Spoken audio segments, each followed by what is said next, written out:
Good morning, good afternoon, good evening, wherever you are in the world. This is going to be an interesting topic for today.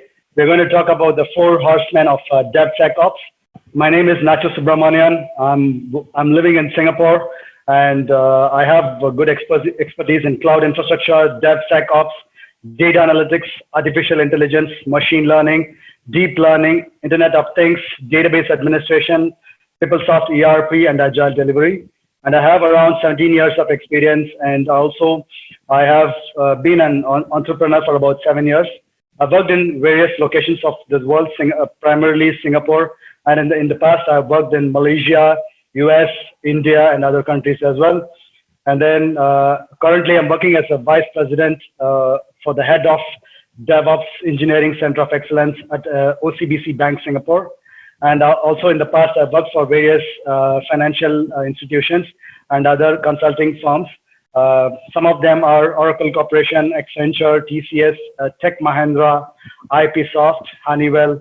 And also I've worked for financial institutions like World Bank, ING Bank, Credit Suisse Bank, United Overseas Bank, and other organizations as well. And my education background is computer science engineering. Also, I've got a diploma in data analytics, machine learning, and artificial intelligence from London School of Business and Finance. I'm also certified in various cloud and DevOps and other technology fronts. And I've also done various pet projects on artificial intelligence, machine learning, and data analytics. We're going to talk about what are the major challenges in the DevOps journey. Many organizations are, starting with their DevOps journey, but then a few key things that they need to remember on their DevOps journey is on the security aspect of the DevOps as well, especially when it comes to the cybersecurity threats coming up, very fast.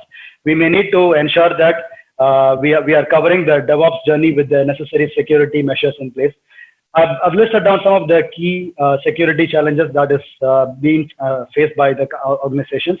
Some of them are cybersecurity teams are struggling to keep up with the pace of DevOps, especially when the DevOps team is bringing in new tools and new technology stacks, and when they are trying to build up their CI/CD pipeline with various new components.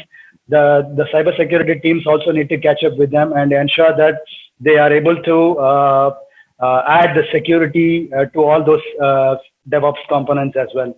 That's one area that everybody needs to look at. The other security challenge that everybody is facing is on the DevOps team itself is neglecting the security portion of it when they are setting up the CI/CD, CT pipeline, especially because of the pace of delivery that they need to meet. They are not able to concentrate on the security aspect of this continuous integration, continuous delivery, and continuous testing pipeline. So this is another challenge that everybody is facing. And then the most important security challenge is the free and open source tools and the third-party libraries. When the developers are having the necessary freedom to use the free and open source tools or the third-party libraries as part of their coding lifecycle, they also use many free and open source tools and third-party libraries. And in this case, these tools come up with a lot of risks, or it may not be fully secure because it's generally downloaded from a free and open source website. So this is another aspect of the security challenge that the DevOps teams are facing. And then the fourth one is the inadequate controls or inadequate processes, especially when it comes to the risk and compliance related standards to be followed. The application teams are not giving importance to those, especially for the banking environments. We call this term as maker checker. So whatever somebody makes it, somebody has to check it. So this needs to be followed throughout the software delivery lifecycle. So this is another important aspect every company needs to follow on the financial markets. All the financial institutions has to follow. So these inadequate controls also adds another aspect of the security challenge that we are facing. And then last but not least is the solution architects need to be aware of the security threats consistently. So whenever there's a new component being added in the software development lifecycle, or whenever there's a new, changes to the happening to the architecture, the solution architects need to be aware of what security threats could be possible for these changes, and then the solution architects need to ensure that they are adding the security aspects of this to their architecture, to the architecture of the application that they are designing. So this is another important aspect that everybody needs to look at. Okay, this is on the solution architecture piece. Let's quickly jump into who are the four good DevSecOps men who can help us in this in securing the DevOps journey. The four good horsemen for DevSecOps are continuous compliance, container and cloud security, secure code and binary review, secure architecture design. So these are the four good horsemen that I have identified for securing your DevOps journey. So especially these four pillars, if we start to follow right from your DevOps journey incubation, then you will be able to ensure that you're not allowing any threats, and then you're completely securing your CI/CD pipeline. So these are the four important areas that we are going to talk about in today's session. The first one is on the secure design review. This picture is from Cisco. So as you can see here, there are various areas where we need to concentrate on the secure design. This is on the security architecture. Okay. So when we design the architecture for the company's applications, we need to ensure the architecture are secure at multiple layers. One is the campus architecture. So these terms, campus architecture and branch architecture, might be slightly confusing. What it literally means is campus architecture refers to the headquarters of the company, or where the company's main branches are located, and what kind of security network to be security architecture to be reviewed. And then the branch architecture is all your retail locations or your branches in other locations.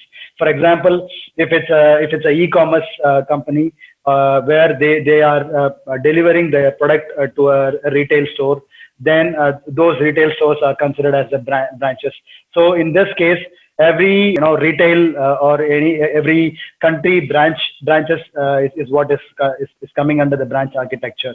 These two areas need to be secured when we are designing the end-to-end architecture for the network, especially when we are having all the information, all the secrets of the company in the headquarters. We need to ensure that we are securing those secrets as well, and we need to when we are transferring this secrets or confidential data from the headquarters to the branches, during transit also, and while the data is in rest also, we need to ensure that the data is secure. So this is where the campus architecture and the branch architecture is very, very important. I'll give you one good example. If you are having your all your data in your headquarters, whereas when you have outsourced some of your work to your vendors who are remotely connecting from a branch location or from an offshore site, we need to ensure that the vendors or anybody else are not able to take out the data that we are holding on our on-premise. So this is where we use a virtual desktop infrastructure for the vendors to connect, and then they can work, but they will not be able to take out the data. They will not be able to take a screenshot or print the data that we are sharing through this virtual desktop infrastructure. So this is where the VDI infrastructure need to be end-to-end secure, and also the data on-premise is also secure. So these are the two important areas when we talk about the secure design review. And then the most important one is the data center architecture. When we design the data center architecture, we need to ensure that this data center architecture is customizable, and we are able to scale up and down immediately, and we are able to secure it while we are scaling up or scaling down. For example, when we are expanding our data center to the public cloud or private cloud, while we are transporting the data from our on-premise data center to the public cloud or private cloud, we need to ensure that the data is secure while it is in transit and while it is in rest. So this is where the data center architecture is very, very important when we are considering the secure design. So we need to have some important guides for this, which is the operations guide, and then the architecture guide, and then the design guides. These important guides will help us to design our end-to-end data center architecture. And then the next important thing is the internet architecture. Now that most of our operations are happening through internet, and some of our customers are accessing our features through internet, and we also need to ensure that when we are gathering the customer's data, when we are sending our data to the customer, we need to ensure that during this internet connections, the data is secure, and we need to design this architecture for our internet connectivity in such a way that none of this data is stolen while in transit. So especially for financial institutions, when we are sending data from our banking systems or our core banking systems to the end users who are accessing the internet banking website from their laptop, we need to ensure that all the data is encrypted, and then it is not stolen along the way. So I talk about financial institutions as an example. I come from financial institution, so I give got a lot of examples from the financial institution perspective. But this is applicable for all other industries as well. When we are sending the data to the end users who are accessing our services through internet from our on-premise systems, we need to ensure that the data is encrypted, and we also have multi-factor authentications as well. Okay, so we will talk about the multi-factor authentications in the next few slides. The next one is on the edge architecture. So the edge architecture is mainly for those devices that we are using. The devices not necessarily mean only the mobile devices. It could be any other physical devices that we are using. For example, ATMs that we are using, or if we are using any tokens or any physical tokens that we are using for authenticating. For example, RSA itself is having is providing the third-party tokens as well. So those physical tokens or any other digital tokens that people are using, and mobile devices as well. So we need to ensure that the data is secure by using these digital tokens, and the mobile devices are also secure. For example, when we are creating this iOS or Android apps, we also need to ensure that the data is not stolen by decrypting those apps. So this is where we use some mobile application wrapper solutions, for example, Mobile Lion or any other solution for wrapping up our IPA files or APK files, and then ensure that we are securing that edge device operating systems or applications as well. And then the last one is on the WAN architecture. Our WAN and LAN architecture also need to ensure that we are having the necessary security aspect in it. For example, any proxies or firewalls need to be set up when there is data outgoing or incoming. So this is where we need to ensure that when we are using the cloud-based services or any third-party services who are hosted, which are hosted on their cloud, like a SaaS or a PaaS service, then we need to ensure that our WAN and the LAN architecture is secure, and then it is connecting to that SaaS service provider securely. So this is another important area that we need to look at. This is on the secure design review. The next is on the secure code and binary review. So we have all heard about the SAST, DAST, and IAST techniques, which is the secure, for example, static code analysis or dynamic code analysis or interactive analysis while the developers are developing and building their source code. So these are the important areas to look at when we are discussing about secure code and binary review. For example, there are various secure code analysis tools available in the market. So we might use those tools and try to secure our code before we build our code. So as part of our CI/CD journey, when we are building our code, we also need to do the necessary security review of our code.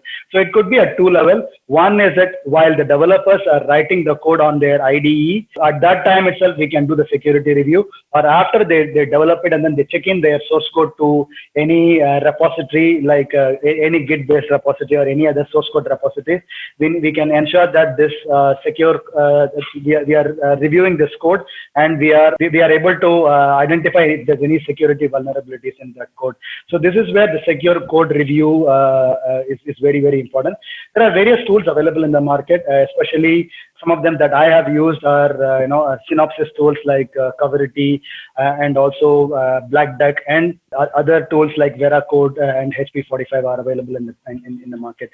And also for security binary analysis, once we have this code ready and once we build it using our CI/CD pipeline, then we get a binary. Once we get this binary, we also need to do the binary analysis, because whatever security threats we haven't identified during the secure code review, we might be able to identify it when we do the secure binary analysis.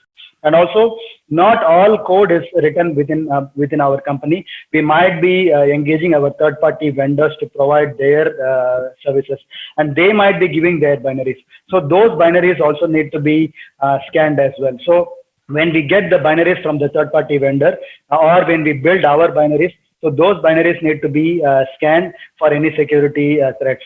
And then the third important one is the third-party libraries. So as part of my code, let's say if I'm writing a Java code or a .NET code or any other code, when I'm writing it, if I'm referring to a third-party library which is hosted in any public repositories like GitHub or Docker or any public repositories for that matter, when I'm downloading those third-party libraries, I also need to ensure that those third-party libraries are also scanned. In my case, I'm using one tool called as Nexus Firewall and Black Duck Hub, in which I try to scan those third-party libraries and then ensure that it is completely vulnerability free. Only then I allow my developers to start using this. So before I check in these third-party libraries to the binary repository, I will do the scan of these third-party libraries, and then only if it is secure, I allow them to I allow the developers to start using these third-party libraries. So this is the third important area that we can look at. And then the fourth and most important area is the free and open source tools security review. As the free and open source tools are being widely used, we also need to ensure that whatever free and open source tools that our developers are downloading and using, or not only developers, I mean whoever is downloading and using, we need to do this the thorough security review of it. Before I add this free and open source tools to my software center or any other software library, I need to ensure to do that, okay, whether it will steal my data, whether it will steal any secrets or confidential information. Once I do the thorough review, then only I should be uploading these free and open source software to the software center or any software library. So this is another important area that everybody should keep in mind when it comes to using the free and open source tools. I could see a trend of many developers are relying on the free and open source tools because of the convenience of using it, but they also need to ensure that they are doing the security review. And one standard version of these free and open source tools should be used across the company, because if everybody is using different versions of it, probably we may need to scan and consistently keep looking for threats on these multiple versions. So I would rather standardize these versions of the free and open source tools, and then make my users follow that particular standardized version. So that's on the secure code and binary review. So the next one is on the container and cloud security. There's a wide usage of containers in most banks now.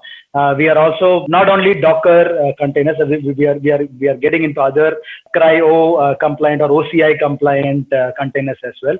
So we need to ensure that when we are containerizing our applications, we need to ensure that these containers are scanned for any security vulnerabilities, and only if it is having the necessary security checks done and authorized, then we should be allowing it. So there are various tools available in the market for container image security and container runtime security. So these tools can scan for vulnerabilities on the container image itself, or while the container is running in the runtime. So this is very, very important. So let's say when we are downloading a container image from a third-party repository, or if a container image is given by our service providers, we need to scan those container images for any security vulnerabilities, and also container runtime security as well. So while I am running these containers, while I am cloning those existing containers, there might be any new security vulnerabilities that could trigger up as well. That's another area everybody need to look at, and then ensure that the containers are secure even during the runtime as well. There are various tools available in the market, and then it does scan for vulnerabilities of these containers during runtime. Let's say while runtime, let's say if a particular new threat has been identified and that has been posted in all security channels, then if we identify that our current container which is in runtime is having this vulnerability, then we need to figure out how we are going to quarantine this container, or how we are going to bring down this container gracefully without impacting the end users. So this is where we need to plan for zero downtime or blue-green deployments while we are securing our containers. In case if there's any container is having vulnerability, we need to gracefully shut it down and then spin up the new container which doesn't have the security vulnerabilities and without impacting the end users.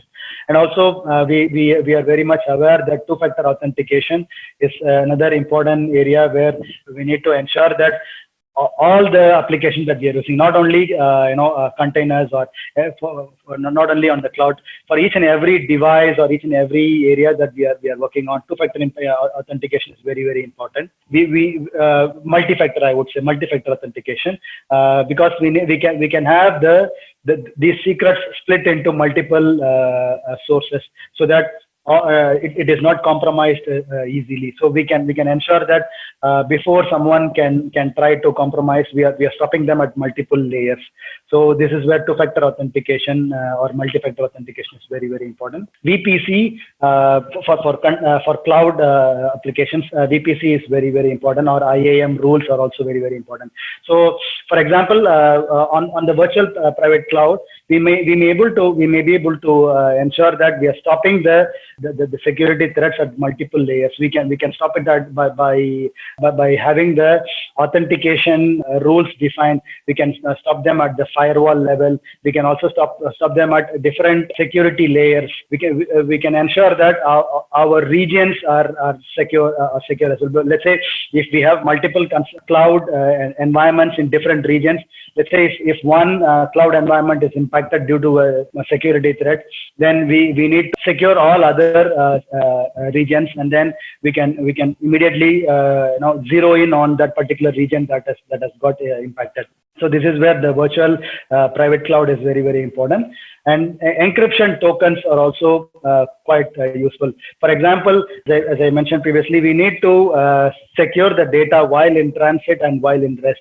So we have to encrypt these data while it is in transit, and then after that the data has reached the destination, we can decrypt it using the encryption tokens. So we can dynamically generate encryption tokens before the data is transited from one location to another location. After it has reached the destination, then we can decrypt it using this encryption and decryption tokens. And then data encryption, as I previously mentioned, data encryption for cloud is very, very important.